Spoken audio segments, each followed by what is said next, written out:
guys, huku nilikuwa natoka HB1 kwa beshte yangu. Kidogo hivi nikakumbuka HB1 waliainitishia ati sijui atanipiga nikawafanyia zima prank zangu. Tena kidogo kijana amesimama huko ameshika kamprel. Nikasema why not prank him? Nikaenda kumprank. Alikuwa mtafu karibu anipige, lakini nilijua tu comment section mtanitetea. Don't play. Hello. Mambo? Niko tu poa. Niko hapa na kijana yenu. Ako hapa amebeba bag.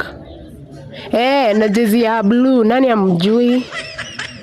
Amebeba mwavuli kwa mkono. Unaongelea? Nini? Sio mimi unaongelea? Amejaza machain kwa shingo. Wewe. Sio mimi unaongelea? Mimi nimekuongelelea. Sio mimi. Si ulikuwa umesimama hapa mimi nikakuja nikaanza kuongea na brother. Amevaa kitu kwa mkono yenye ya blue. Si ni mimi unaongelea. Wewe, si ni mimi unaongelea.